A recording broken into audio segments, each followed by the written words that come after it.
These long dog days of summer, I mean, we just made it through a heat wave. Mama was parched through this heat wave. I was hitting up Dunkin' every single day, and I will continue to probably for the rest of my days, but especially this summer. Dunkin' is helping everyone stay cool this summer with its lineup of refreshers. These drinks are packed with bold, fruity flavors and served ice cold. It's amazing. Dunkin' refreshers are the perfect afternoon pick-me-up. I like to start my morning with them personally, and then sometimes I go back for a second one because I'm just feeling crazy. They come in a variety of delicious flavors, including fan favorites mango pineapple and strawberry dragon fruit. And then for a limited time, there's black cherry and there's pink pineapple. I'm going to tell you something right now, and it's a bold claim, let me tell you, but I stand behind it. Pink pineapple will change your life. It is so good. It has me feeling like I'm sitting in a pool, resort side, just living, honey. It's so yummy. Try your favorite flavor with green tea, sparkling water, lemonade, or Dunkin's all-new limeade. I haven't tried the limeade yet, but I'm going to. Usually I get my drinks made with green tea and occasionally lemonade, but I do really like the green tea. Or if you don't want to build your own, try one of Dunkin's curated refreshers like the Cherry Lime Ricky or the Ultimate Pink Daydream. The Cherry Lime Ricky, scrumptious. I could drink like 3 of these a day. They're so freaking yummy. Head to Dunkin' today and find your favorite refresher. Dunkin' refreshers contain less than 1% fruit juice. Limited time offer. You know what's really terrifying? That unfinished college degree lurking in the background, just sitting there waiting for you. That's where Southern New Hampshire University comes in. With flexible online degree programs, there's no commuting, no rigid schedule, and no more excuses. Plus, they have some of the lowest online tuition rates in the U.S. Visit snhu.edu/morbid to learn more before your degree becomes just another story about what could have been. Chilling crime cases are mysterious, but finding coverage shouldn't be. With the State Farm Personal Price Plan, you have options and can personalize your plan to help create an affordable price so you can get back to cracking all of life's bigger cases. Talk to a State Farm agent today to learn how you can choose to bundle and save with the Personal Price Plan. Like a good neighbor, State Farm is there. Head to statefarm.com to get a quote. Prices are based on rating plans that vary by state. Coverage options are selected by the customer. Availability, amount of discounts and savings, and eligibility vary by state. Hey, weirdos, I'm Ash. And I'm Alaina. And this is Morbid.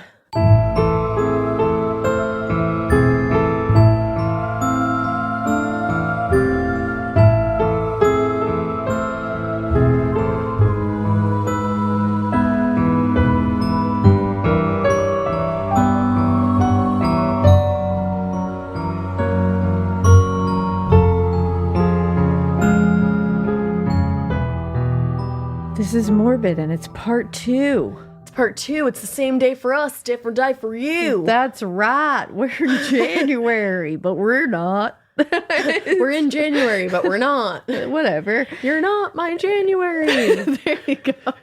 I don't know. It's been a long day. It has. And you know what? What? No, you what? You said, you know what? I don't even know what. You were going somewhere with that? I don't know. To be honest, I forgot where I was going, so that worked out really well for both of us. So here we are. We're in part 2. We are dazed and confused. A little bit. We're talking about Theodore Durrant. I'm interested in this case, dude. It's a wild case. I know. I don't even want to have any bullshit. I need you to tell me about Blanche. Yeah, we got to talk about the demon in the Belfry. We have just found Minnie. We've just found her in a horrific state. Yeah.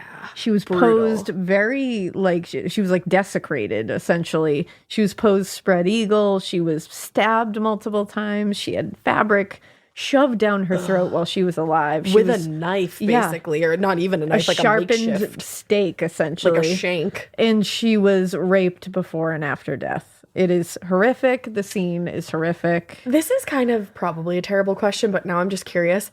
How can they tell that it happened both before and after? I think they can tell by the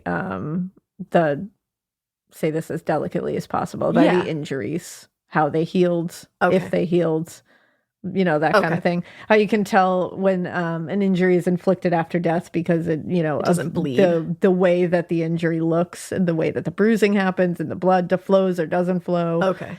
Yeah, so I think it's the same kind of thing. Thank you. That was a very delicate way to answer I that. tried. Thank you. So that's where we last left you.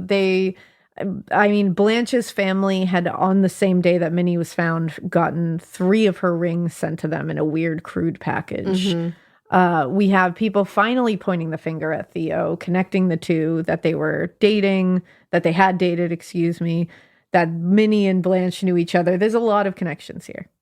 So police were searching the church and its grounds because Detective Gibson had said he believed now, with all the information he had, that they were going to find Blanche on the church grounds. He just had a hunch. So they were searching the church and its grounds based off of that hunch. And on the morning of April 14th, only the day after Minnie was found and the day after those rings came, they made their way up to the Belfry. Okay. The Belfry is where the bell is. Yep. Essentially. Like how you say, like, bats in the Belfry. Yeah. There's usually bats in a Belfry. Whenever I read it, I always read it as Belfry. Belfry. It does look like Belfry, so. Belfry. Belfry. Now, this is where they finally found the body of Blanche Lamont. She was nude, completely nude, but she had been laid out and displayed in a notably different way than Minnie. Although she was nude, her legs were put together, like purposely. Her arms were crossed over her chest in almost a show of modesty. And the killer had even spread her hair out in a fan-type pattern across the floor underneath her. What? Described as so that it flowed across the rough boards in a shiny silken stream. What the fuck? Very much displayed her in a modest and like an angel. Very much like an angel.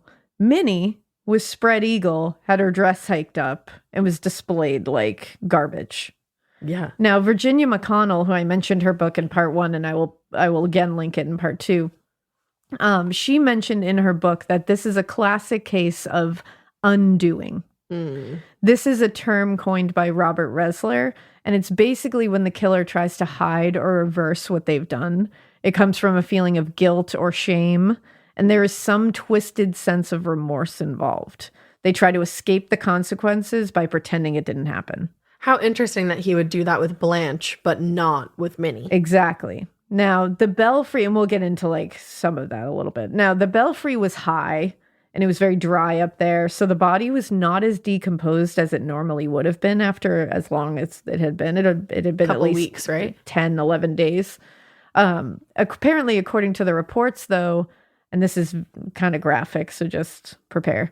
As soon as the morgue attendants began to carry her body down the long, winding stairway, quote, the pent-up process of decomposition released itself all at once, and the sharp stench of decayed flesh permeated the area.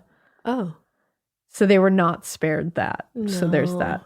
After a formal autopsy, Dr. John Barrett noted that, like Minnie, Blanche had also been sexually assaulted, and he recorded the cause of death as asphyxiation. That's just like Minnie. Evident by what the press referred to as, quote, blue streaks on her neck, the marks of fingers that had been pressed deep into the tender flesh. Ooh. In fact, I have a book, that book that I spoke about in part 1. It's this trial transcript of the trial of William Henry Theodore Durrant. And in that, it says that when they were talking to Dr. Barrett, he said, quote, I found 7 fingernail incisions on the left side of her throat and 5 on the right side, which is very so clearly it was manual strangulation. In that same thing, he also is talking about stomach contents and all that stuff. And he actually refers to having a period as the monthly sickness. And I thought that's very accurate. I'm going to start calling it that. It truly is the monthly sickness. It absolutely is. I get that. Now, evidence was found at the scene as well. Boot prints were discovered in the dust on the Belfry floor, and they were about a size 8 or 9. Okay. Blanche's clothing she was wearing when she went missing and her school books were found in the rafters. So he had hidden them in the rafters. That's weird. Both Minnie and Blanche's crime scenes were highly disorganized and clearly were not planned out ahead of time, ahead of the commission. Detective Gibson and the deputy coroner found the library card of Blanche Lamont on the floor of the library where Minnie was. And the deputy coroner noted that the blood on the wall, where Minnie was especially, didn't appear to have been splattered onto the wall in the commission of a crime. Some of it did. Sure. But he said some of it looked like it had been thrown onto the walls. Like he had been in such a state, frenzied and animalistic, that he had actually thrown handfuls of blood around the room. What? Yeah, in Minnie's crime scene. And do you think it could have also been like him throwing her around? I don't know. Honestly, they said it looked like he was throwing blood, like it was splattered on the wall. Yeah. And do you think he was doing that for like some kind of like in his frenzy, or like knowingly just like splattering her blood onto the wall? No, I think it was a frenzy. I think he was angry, and I think he was in a frenzy, and I think he was like an animal.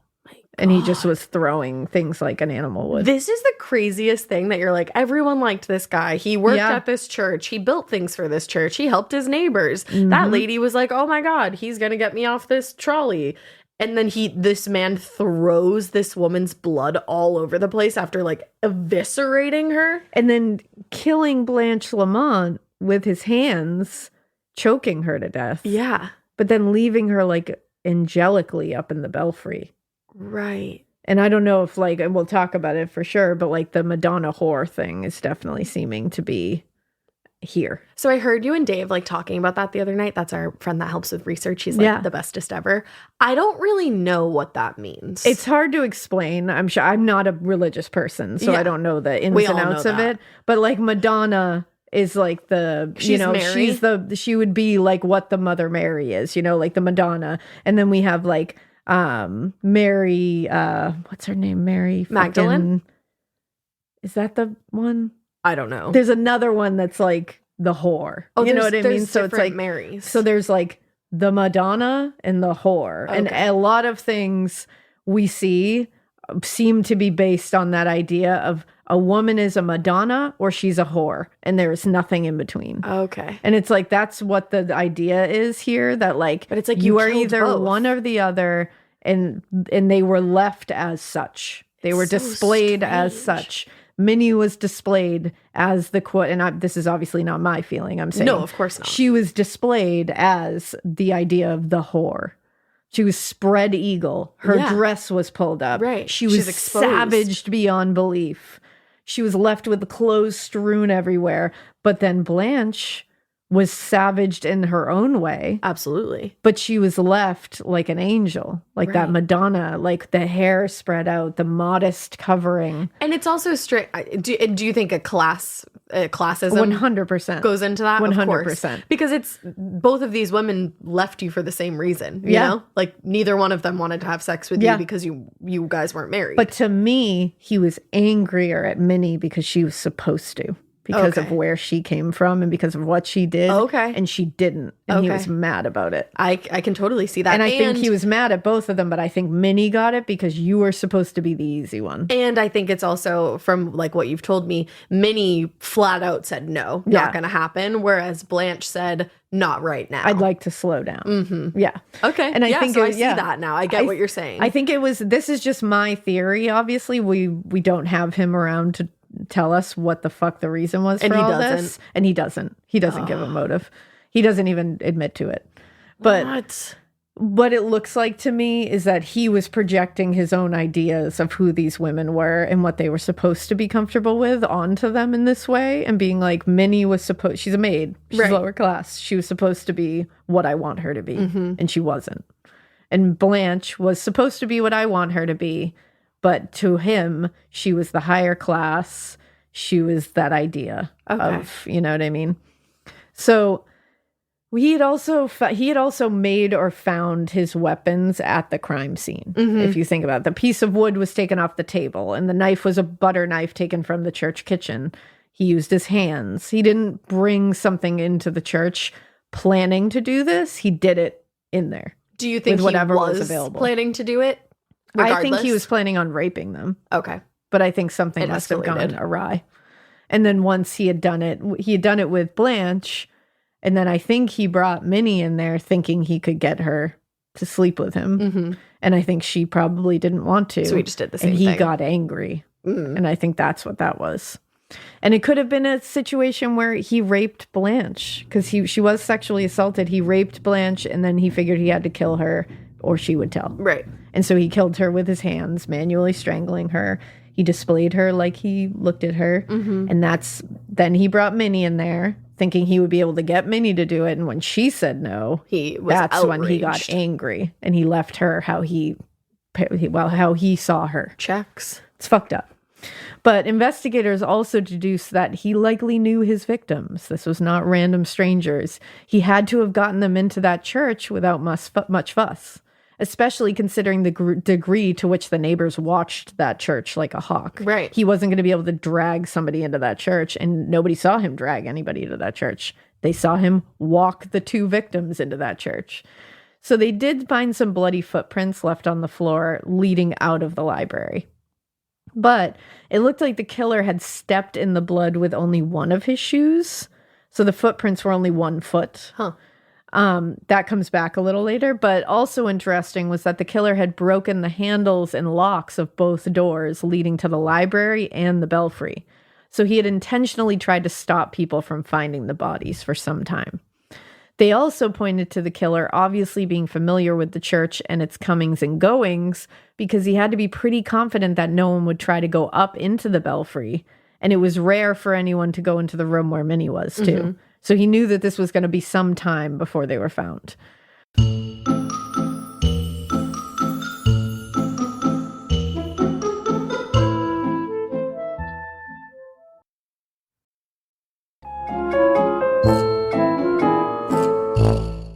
They were quickly able to rule out the people who spent the most time in the church after hours, which was like Reverend Gibson and both the janitors. So the janitors like George King and Frank Seidman, they were both ruled out pretty quickly. And one of the glaring reasons for this was that they all had keys to all the places in the church and would not have a need to break the locks. Right. So the next place they turned their attention was the next name that kept coming up, which was Theodore Durrant, the church handyman. Luckily, although it seems like they were ignoring Theo up until this point, and you're like, what the fuck? Detective Gibson was already thinking that it was him. Right. Before they had even found Blanche, Detective Gibson had Theodore in his head. Because he's been hearing it, too. Exactly. He had received the reports from witnesses who all saw Theo with Minnie and with Blanche after he cleared the Reverend and the janitor. So it was time to close in on this fucker. He was like, I've cleared all the people I needed to. So April 14th, the day after Minnie was found, the day that Blanche was found, very quickly, they went to his home to collect him for questioning. And they got Isabella, his mother, answering the door. She allowed them to search the Durrant home, and she followed them everywhere. And she was insisting that Theo was innocent, that they were wrong. Reporters had also made their way inside while this search was happening because it's the 1800s. Yeah. And just like, wow, just like traipsing right in. Yeah, they just walked. Getting paid twice a month doesn't mean money is scarce. It just feels that way. That feeling makes you do weird stuff, like putting things on a card you didn't need to. Earnin removes that feeling. With Earnin, you can access up to $150 per day of money you've already earned, plus up to $1,000 between paychecks. Standard transfers take 1 to 2 business days with no mandatory fees, and expedited transfers start at $3.99 and cap at $5.99. 5 million people are already on it, and honestly, it's wild it didn't exist sooner. Download Earnin on the App Store or Google Play, spelled like earning money without the G. Type in Morbid under podcast when you sign up. It'll really help the show. Earnin is a financial technology company, not a bank. Access limits are based on your earnings and risk factors. Standard cash outs take 1 to 2 business days with no mandatory fees. Expedited transfers available for a fee. Tips are voluntary and don't affect the service. Available in select states. Terms and restrictions apply. Visit earnin.com for full details. Every good detective needs a partner to support them on important cases. Think of a State Farm agent like your sidekick, there to help you along the way in your search for coverage. State Farm can help you choose the coverage you need, whether it's for your home, car, boat, or even RV. With so many options, it's nice knowing you have help finding what fits for you so you can get back to solving all of life's bigger cases. Go to statefarm.com or use the award-winning app to connect with a local agent and get a quote. Like a good neighbor, State Farm is there. Right through. And she decided to show her compassion and understanding by saying this. Oh, no. I cannot understand why they should connect our boy with this crime. He has too many young lady acquaintances of his own class and social standing to be under the necessity of paying attention to a little servant girl. Wow, what an asshole. You're a bitch. Like, wow. Also, you're not of high class either. And it's like, that's absolutely the crux of the issue here, right? Mm-hmm. Well, for them, it was. Theo had dated, again, both Minnie and Blanche. He had also dated that woman, Flora, just to recap from the first episode here. And Flora was very wealthy and from a higher social class. Theo was obsessed with this idea. His mother was obsessed with the idea of raising his social standing as high as she could.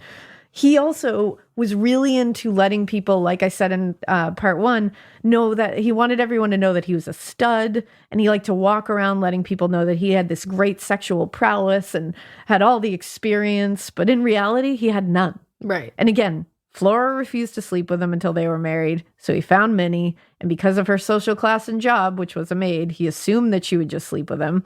Minnie would not, so he moved on to Blanche and quickly tried to lock her down to sleep with her.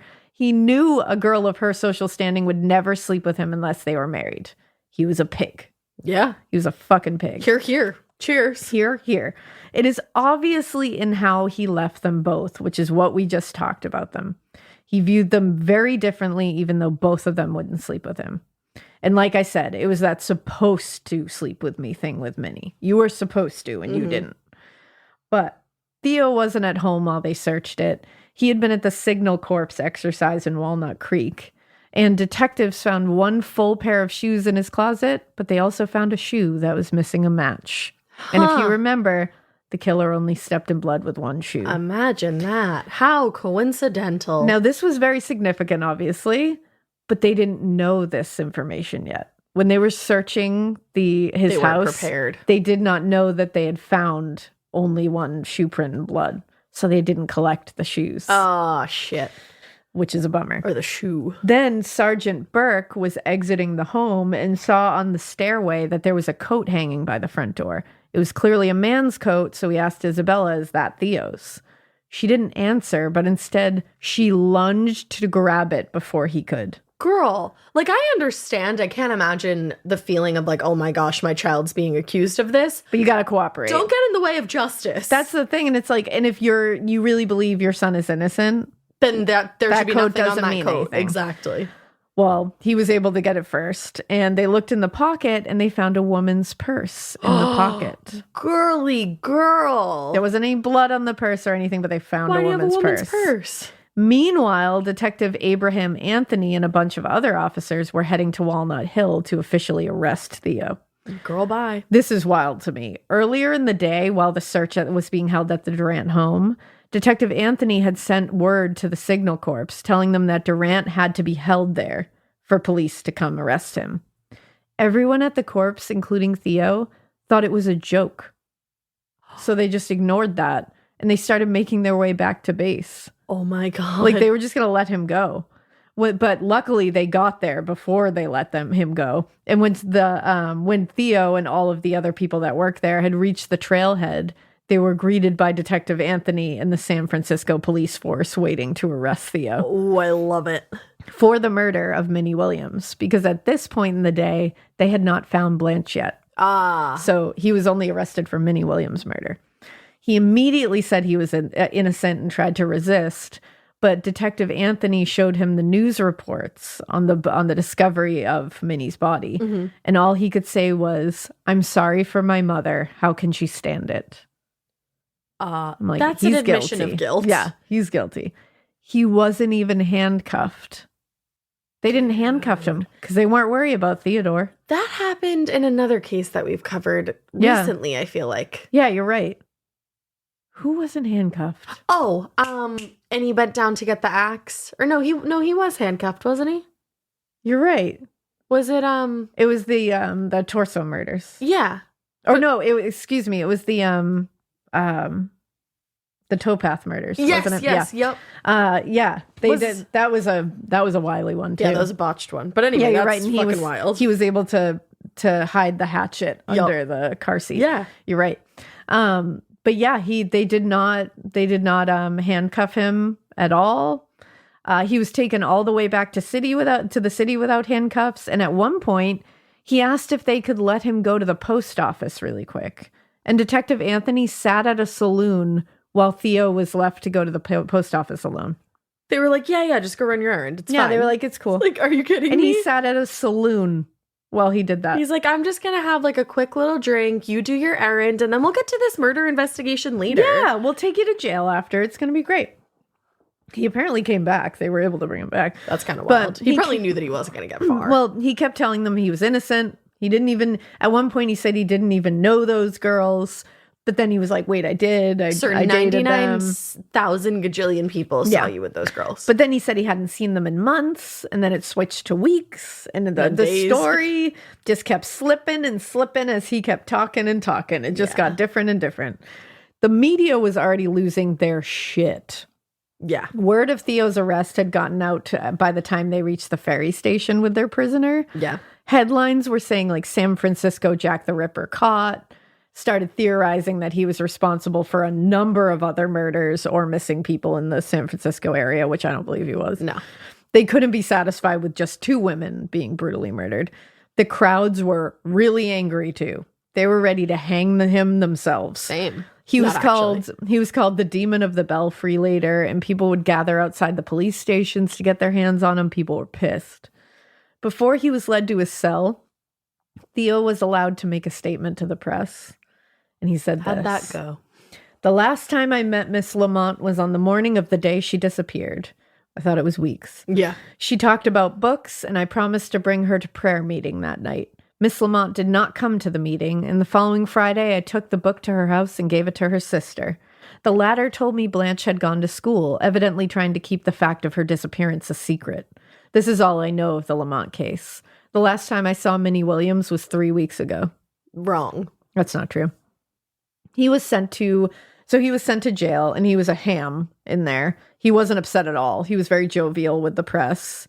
He would order restaurant food to be delivered to him. How did, the Grubhub in prison? Apparently. He decorated his cell with things like a rocking chair that was sent by his mother. He would laugh and joke with his cellmates. He was having a great time.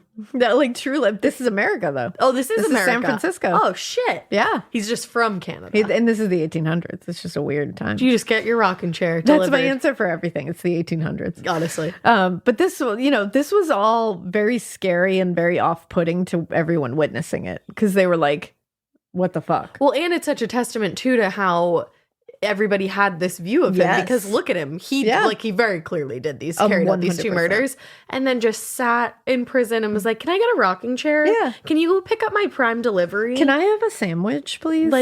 And just acted fine. Yeah. But then at night, he would wake up and he would scream in his sleep. Yeah, that motherfucker was haunted. Tormented in his sleep. They said he would thrash around, and the guards at first thought this was possibly him trying to ramp up for an insanity defense. Sure. But it wasn't. I think it was him genuinely being tortured in his sleep by Blanche and Minnie. Good. I hope it was. No, and I think that was him putting on that face during the day of being like, I don't give a shit, whatever. But then at night, the demons came. Yeah, it's like Albert Fish. Yeah. He was held in jail without bail, and he pled not guilty for both murders at his arraignment and preliminary hearings. Lies. And when he made the pleas, the judge noticed he had a different reaction for both, which I think plays right into my theory of how he looked at these 2 women. When asked to plead for Blanche's murder, Theo looked away and apparently barely mumbled under his breath, not guilty. Mm-hmm. Wouldn't even look at the judge. When asked to plead to Minnie's murder, he was strong, clear, and loud. Yeah. And looked him right in the eye. You're right. It plays right into it. Now, August 5th, during a court appearance, he was escorted from his cell. And as he entered the courtroom via a staircase, it was the first and only time that he was physically attacked by someone in the crowd. Oh, shit. So he and the officer holding him were attacked by a man who the jailer was able to push away. But this man came out of nowhere and was about to push them down the staircase. But this guy came right back with, quote, his right hand in his overcoat pocket as if on a weapon. Uh-oh. And he rushed towards Theo. Now, the jailer, it was the chief jailer, A.J. Sattler, was able to fight off this man again with some struggle. But this man was just kicked out of the building. No one got his ID, and no one checked what weapon he had, if he had any. And he was just sent on his way. I wonder if he was somebody that, he had to have been connected to Minnie or Blanche. Yeah. Maybe a suitor, maybe a cousin, who knows? Could be anybody. So strange. That was the only time that someone was able to get to him to attack him, but the crowds were very angry. Damn. and they were massive. People wanted blood, and they actually had to get really creative eventually when bringing him in and out of the courtroom because it was dangerous. Wow. After all, this was San Francisco's Jack the Ripper. Mm-hmm. And he was called that in the press daily. Oh, so wow. people were just getting that. And this was this was right after Jack the Ripper. And these are two young girls who were loved in the community. Yeah, absolutely. Now, again, anybody called the Demon of the Belfry is going to be public enemy number one. Mm-hmm. So they started posting fake court dates and times so that they could offset the crowd for his transport to courts. And he was completely unfazed, calm, very quiet through all of this. In fact, one reporter asked a jailer if they were worried that Theo might try to escape out of an empty window that they had sat him next to. Because Theo was just like looking out the window, and they were like, aren't you a little worried he's going to like try to escape out there? And the jailer said, he isn't that kind. Huh. Like they were literally like, no, I'm not worried about that. Let's not underestimate this guy who's on trial for these two murders. Because you've all underestimated him. Everybody he's ever met has underestimated him. Right. And look what happened. So just before being transferred from the city prison to the county jail, Theo had to have his photo taken to be added to the San Francisco Rogues Gallery. It's like all the mugshots. Sure. He apparently, quote, preened and posed and then asked for copies. The fuck? Yeah. Like, dude, if you're not guilty of this, you wouldn't ask for You're copies. not helping yourself. Yeah. And also, while the trial was going on, Theo told a friend who was visiting him that he would like to send his condolences to Blanche's family. He wanted to send flowers and a card. Oh, that's so fucked up. Yep. But not Minnie's. No. Huh. Isn't that interesting? Uh-huh. Yeah. He was thoroughly discouraged from doing this. And this could be looked at as one of a few things. He was immature and vain. Yep. And not really taking into consideration the seriousness of what he had done. Or that he was disassociating from this entire thing because he was just, I don't even know. Or that he's an evil motherfucker and wanted to have them have flowers from him in their home. That's what I think. Just like the thing with the book. It was an alibi, but I also think it was let me stand in front of this girl's sister that I just brutally murdered, and she has no idea. And she has no idea. Exactly.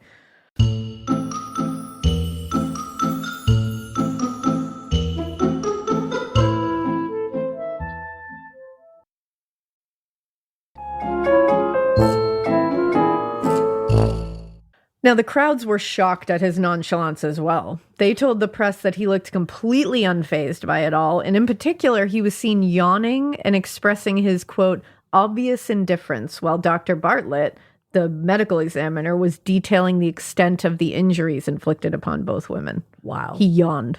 Wow. Yeah. Now, on September 3rd, 1895, District Attorney William Barnes made the opening statement in the People versus Durrant. He laid out the facts that Theodore Durrant courted Blanche, was known to have made sexual advances towards her, and was witnessed by the entire nation as being with her and entering the church on the day she died. He just let the facts, the evidence, and the witnesses do the job for him. He was like, they're pretty convincing. Yeah. I don't really have to do a whole lot. And he was right. Also, Barnes was really aware that he was being touted as that Theo was being touted as like a lunatic in the press and like a deviant, basically, like those are verbatim words.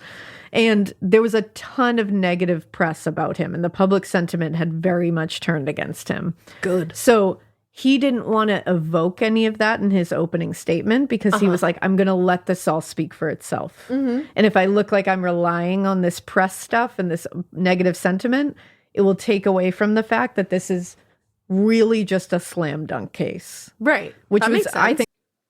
This part of the show is brought to you by Anua, the Korean skincare brand known for scientific, gentle, yet effective formulations. The latest from Anua is the Retinol Collagen Gua Sha Cream, a firming cream with a gua sha-shaped tip built right in. Have you guys heard of gua sha? It's that viral massage tool that moves fluid and tension out of your face. Less puffiness, a snatched jawline, honey, more definition in your face. Retinol firms and reduces fine lines, and collagen keeps your skin plump and structured. This cream has both of those things, arguably the most optimal combo for that snatched, lifted look all in one step. I am obsessed with the Gua Sha cream. First of all, it feels so cool to the touch. When you put that on your face, it's just like, this is lovely. It's like a little spa treatment that you can give yourself. I like to do mine at night after I get out of the shower. I rubbed the cream on my face with the little gua sha. I'm sculpting that jawline, honey. I got it on the cheekbones.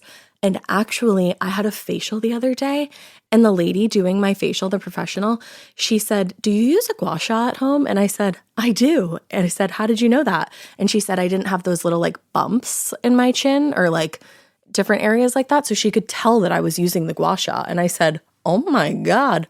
I just feel like I wake up less puffy in the morning when I do it the night before. But you can do it whenever you want to. I, 10 out of 10, recommend this product. The Anua Gua Sha Cream Value Set is available at anua.com, already discounted. Use code MORBID for an extra 10% off. That's ANUA.com, code MORBID. The Sherwin-Williams summer sale is here. Get 30% off select paints and stains or 35% off their newest product, Emerald Symmetry, July 17th through the 27th. Whether you're looking to refresh your interior or your exterior, they've got the colors to bring your vision to life. And with delivery, getting everything to your door is easier than ever. Shop online or visit your neighborhood Sherwin-Williams store. Retail sales only. Some exclusions apply. See store for details. Delivery available on qualifying orders. Was a really good way to go about it, and it worked out in the end. Yeah, especially back then to have that kind of thought to like to know how to deal with the media. Truly. Now, they brought up Dr. John Bartlett, like I said, who performed the autopsies, and he actually went into a great deal about the horrific violence that Blanche had endured. He was very thorough. He explained even the autopsy process, which was really cool. If you read, I can even maybe post one of the pages in this book. When he talks about it, he goes, I mean, it's pages of him going through like meticulously what he did during that autopsy. Things that are like, I opened this and I looked in here and this is what I found and this means this. So he made it so that the jury really understood the process and understood why his answers were the way they were, which was so smart. Good for him. Because he brought them into the world. He taught them how this goes. And then he said, and that, my friends, is why I can conclude that this happened. It's you on because I just told you this. Yeah. I think it was such a smart way to go about it. And it's very different than what I've seen back then. Like, it happened, obviously, but this was one of those cases where it was just like, wow, good on you. You go, girl. So Officer George Russell was another one that I was like shocked by. He was just one of the officers that was working the case, but he actually handmade a scale model of the Emmanuel Baptist Church. What? And its belfry. My God. Just to show the jury a visual representation of the crime scene. That is crazy. And there's a picture of it in the book that I have, and it's wild. This is a school for ants. It looks like that. So they brought in Minnie Edwards, who was Blanche's new friend there that she was at the streetcar stop with. Yep. She testified to walking with Blanche from school that day, that she went missing. She testified to the clothing that she was wearing and that they were, in fact, the ones that were found in the belfry rafters, and how she was approached by Theodore and they went to the church together. She testified to the fact that the books found in the rafters, bound in twine, were the ones that Blanche was holding that day, and that they were still bound because she had not gone home. Oh. So she also testified that Theo carried those books for her. Uh-huh. So Elizabeth Crosset, testified that she too, Elizabeth was our one that loved Theo. She was going to help her off. She had testified that she had seen Theo, and she said, and now I know I saw Blanche on that streetcar. She said, I was going to ask him for help off the streetcar, but he had exited with Blanche before I could. Again, showing he was with Blanche. Yeah. Henry Jacob Shelmont was the streetcar conductor that day, and he testified that he had seen Blanche and Theo together, just as Minnie had testified. He said, quote, at that time, a young man was with her whom I had never seen before. I have seen him since. He is the defendant in this case. Oy. He then said, quote, I noticed the young man sitting with his arm around her, holding the transfers between his fingers, like the tickets, and he was talking very pleasantly with her. He had one of his arms around her, not exactly hugging her, but protecting her back from rubbing against the hard boards of the dummy. And the dummy is like the seat. Yep. So he's pointing out that he was being very touchy with her, very flirty with her. Next, Martin Quinlan, David Clark, and Caroline Leake all testified that they'd seen Theo enter the church with Blanche on that afternoon, April 3rd, right before her time of death. And Dr. Barrett was there to say, yes, that was her time of death. Now, apparently, It was very hot in the court that day. It was like 1,000 degrees. The crowds were making it worse. Like, they had tons of testimonies happening. Too many people were in there. People were smoking in there too. Oh, God. Basically, everyone was suffocating. And so one of the jury members, actually, his name was Horace Smythe, he got angry at the judge and he was like, how can you let this continue under these insufferable conditions? It's like a circus. And then he said, I refuse to continue serving on this jury until conditions are improved.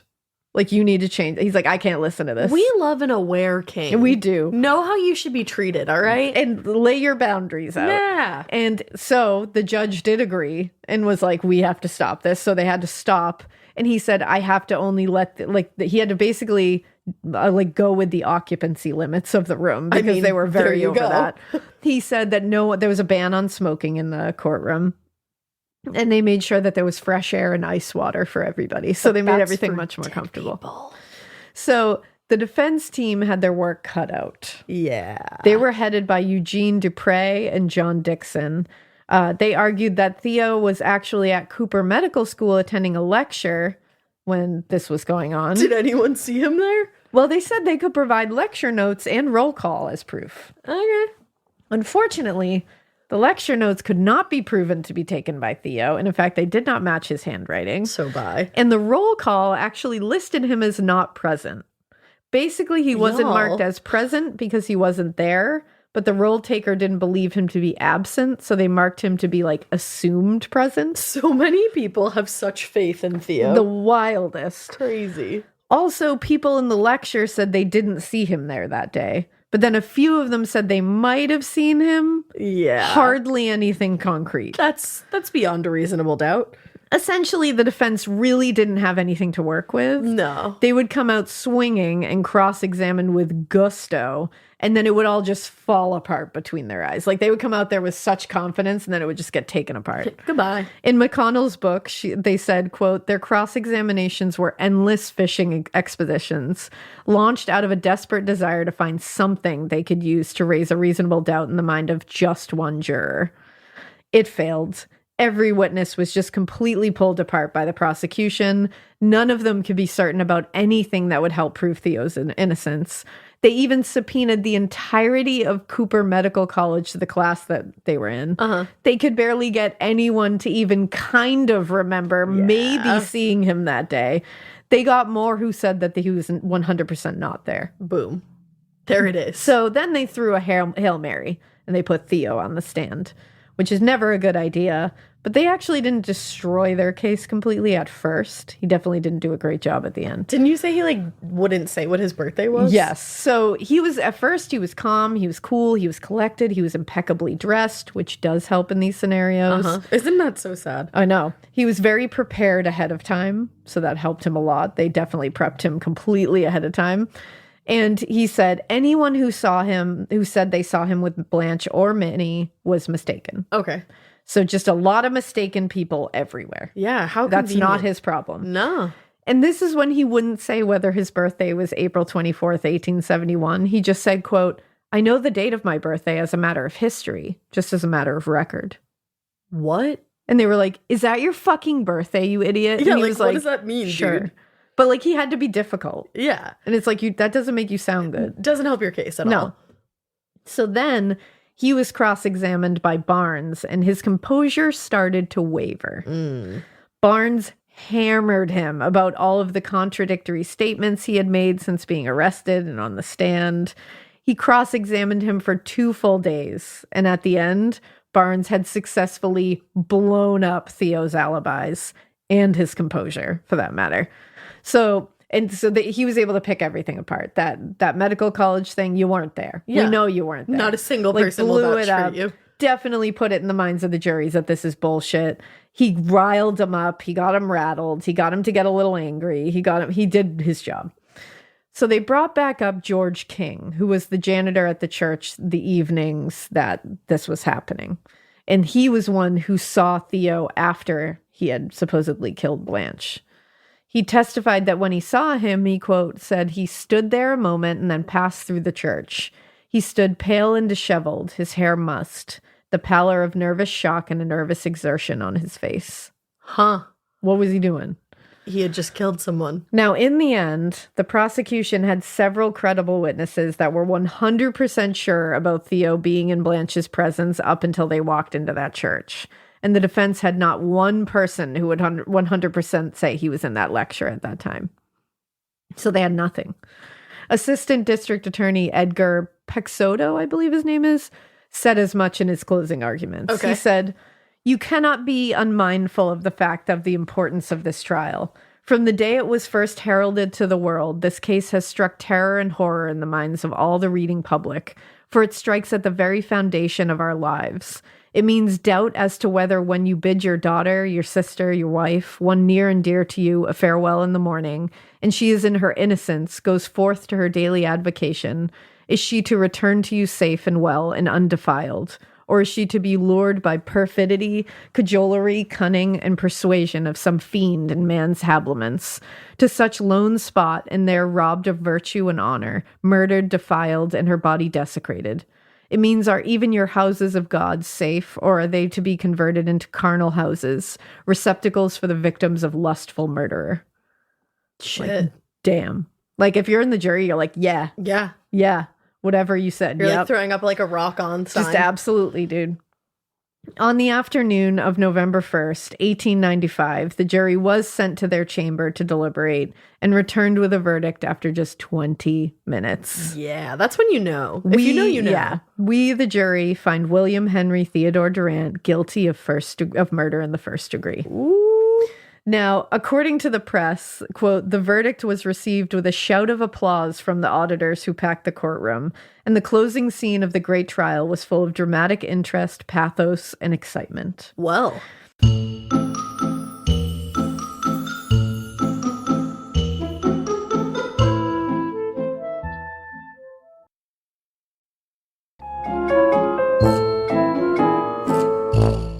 And then I have a couple of little passages that I wanted to read from my book. Let me open up to book. They were just interesting parts of the ending arguments. And I just wanted to say, so who was it that did this one? You might be able to hear the papers, and for that I am sorry. So one of the prosecution's ending arguments, they said this: "The devil and the angel entered the house of God. 'Come hither,' said the devil. 'Let us ascend together the belfry leading toward heaven.' Into the belfry went Blanche Lamont and Theodore Durrant. There they were alone. Passion predominating in this perverted man asserted himself. A weak maiden fighting for her virtue and her honor. A pervert, fiend, and devil fighting to satiate an insatiable and overruling passion. His strong arms grasped her, his fingers stiffened on her throat, her breath stopped, her struggles ceased, and Theodore Durrant was a murderer." Whoa. I was like, damn. Like, you're trying to write a book out here, sir. I was like, that's a lot.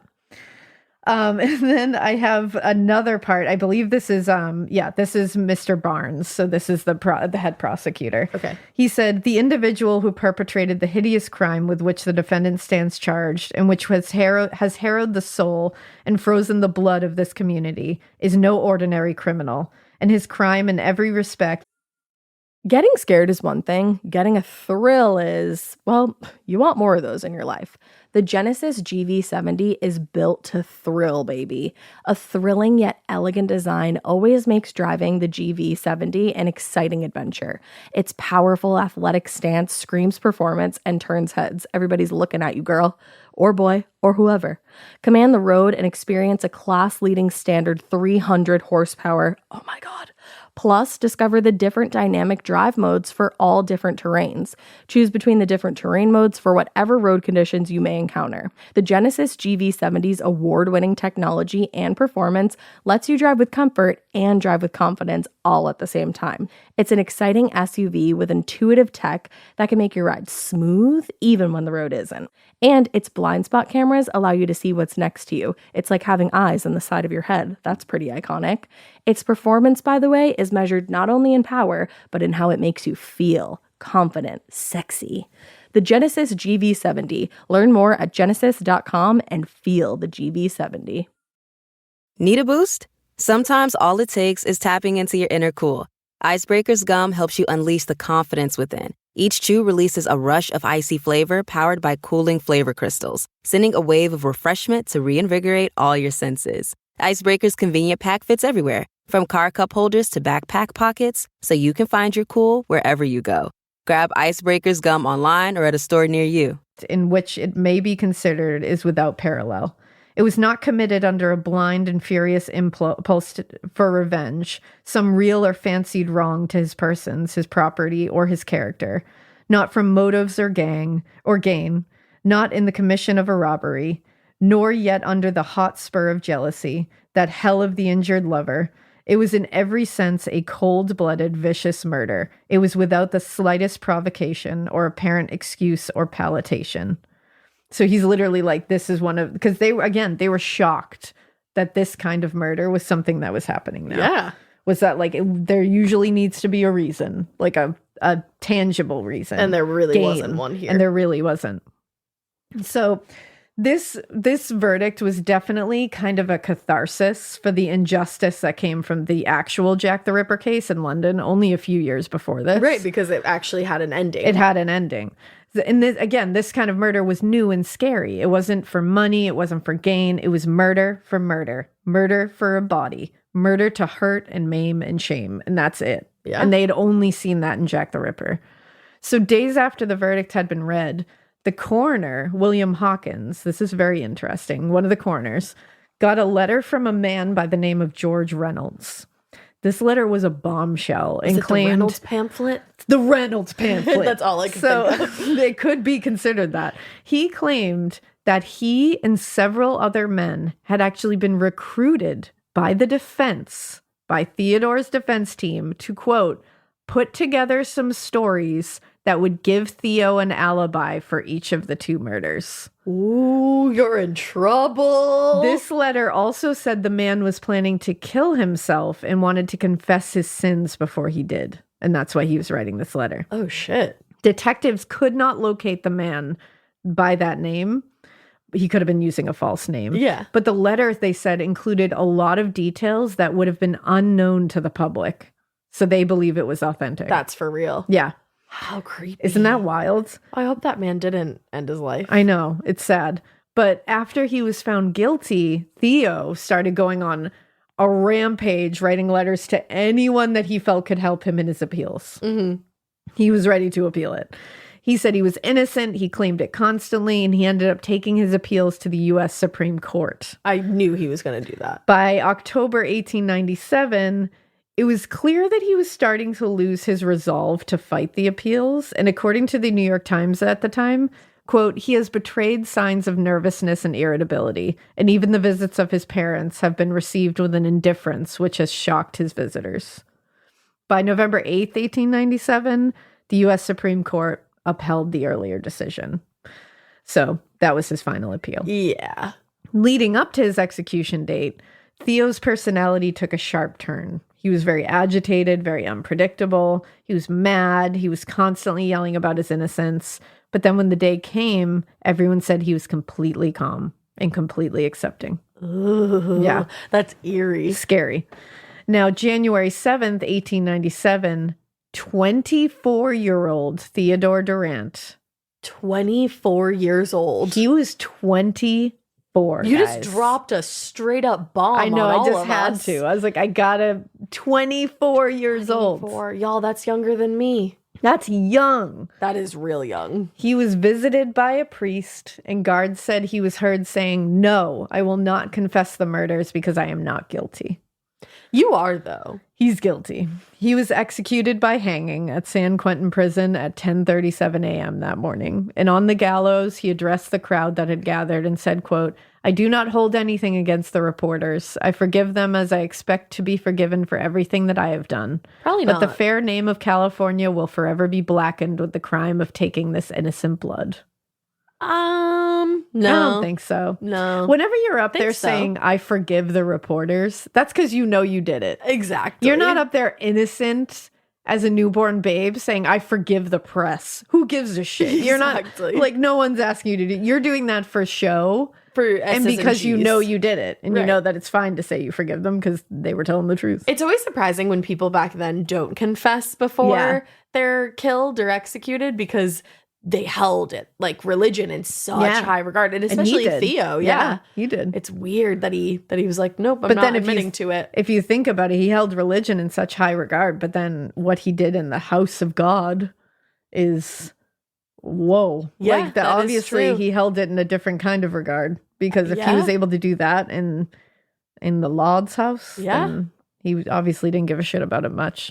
But apparently, San Quentin authorities had a lot of trouble finding a crematorium that would accept his body. I love that so much. He was actually unburied for over a week while they were trying to find them. And finally, one in Pasadena was willing to do it, which I was like, all right, fine.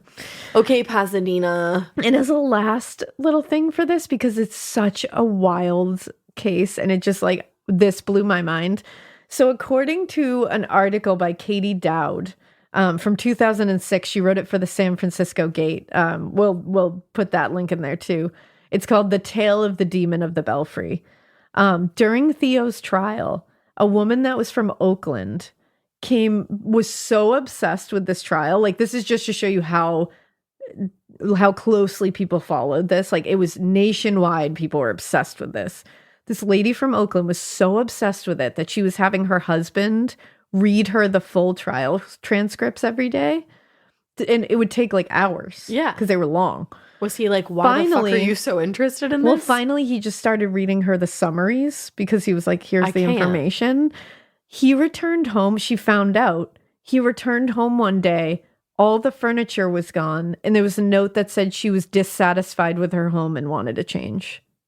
What? She literally divorced him and left because he read her the summaries of the trial transcripts. Are you and not shitting the whole me? thing. And that's for real. That's for real. That's straight up like truths. Yes. What the fuck? Like, that was she would have listened to true crime podcasts. She would have listened to all of them. Like, she's a lot. She's a lot. Oh my God. Yeah. And she took all the furniture. I'm like, how did you arrange for that, Chica? She left. She said, she was out of there. You read me the summaries. Damn. This isn't the marriage I thought it was. She said, for better, for worse, and no summaries in between. No summaries. Wow. What a wild lady. Yeah. So I fully believe that Theodore Durrant was guilty. Same. There was a lot of evidence, be it circumstantial, but also physical. He was seen with them last. He was seen with them at the times of their death. I mean, he was seen with Minnie at 8:00 entering the church. Her time of death was around 8:30. Yeah. Hella. Yeah. And then he was seen leaving and then showed up to a party late and disheveled. Yeah. Like, that tells you everything you need to know. Yeah, come on. And it's like somebody who's familiar with the church. Yep. We know that he was missing a shoe from one of his shoe pairs. That's crazy. The killer had stepped in the blood with one shoe. Did they ever determine if that was Minnie or Blanche's purse that was on his person? I don't think they did. I didn't find any. But it's gotta be. But it's gotta be one of them. Yeah. I would assume. But yeah, I fully believe that he did it. I fully believe that we will unfortunately probably never know why he did it, like, fully. But I think your theory makes sense. I theorize, and I think something was off. There was some darkness in there. And you think the meningitis I think the meningitis could have definitely, like, agitated whatever was off. Exactly. I think it could have, like, kind of lit the spark. There was some darkness in there, and that lit the spark, and boom. Meningitis makes your brain, like, swell? Is that what you're saying? Yeah, and it can cause a lot of neurological damage. Okay, so maybe in the frontal lobe there. Yeah, and they believe he had a lot of neurological damage from his bout. But he was cremated. He was cremated. Oh, that sucks that they couldn't ever dig him up and check his brain out to see what was going on there. I know, but I mean, by now that thing would be. That's true. Yeah, literally nothing. Or like, you know, too bad they didn't do it. They could have done it back then, though. And they should have. Yeah, because something was up there. Same with Bundy. We've said that before too. We said, I mean, about a lot of them, to be honest. Like, I really do think we should take more time to look at these brains. Yeah. But then again, like, when you look, I go back and forth because I'm like, is there something?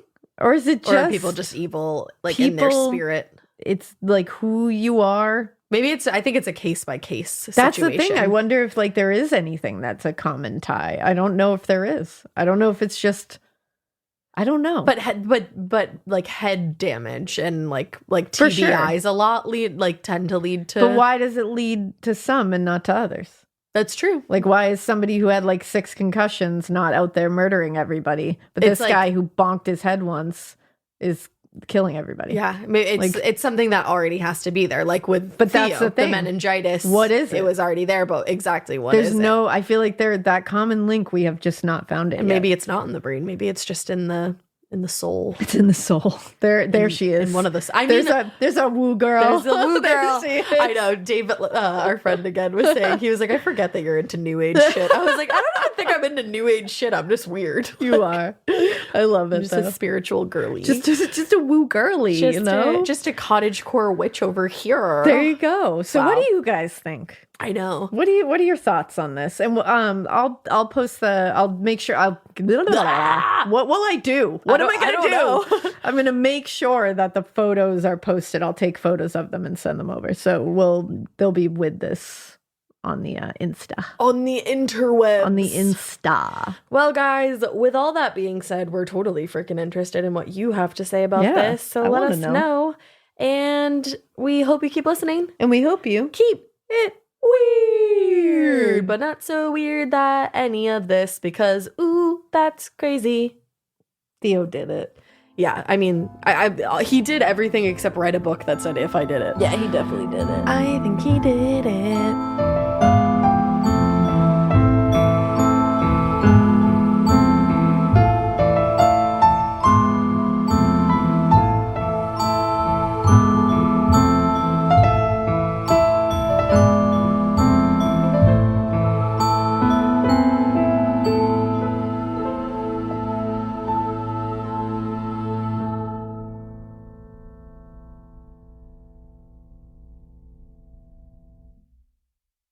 You wouldn't take financial advice from a 72 hours in a single day alpha influencer, would you? Same goes if you're in a car accident or any accident. Who you choose matters. That's why Morgan & Morgan exists. They're the largest injury law firm in America, and they've built a reputation by actually winning cases, not just talking about it. Over 1,000 lawyers across all 50 states and $30 billion recovered.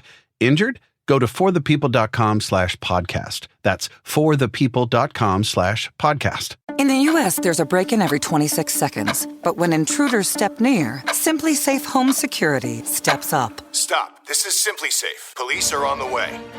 Using AI alerts, U.S.-based live agents help deter break-ins. Simply Safe, no long-term contracts. Save 50% on your new system with professional monitoring at simplysafe.com/SXM or with promo code SXM.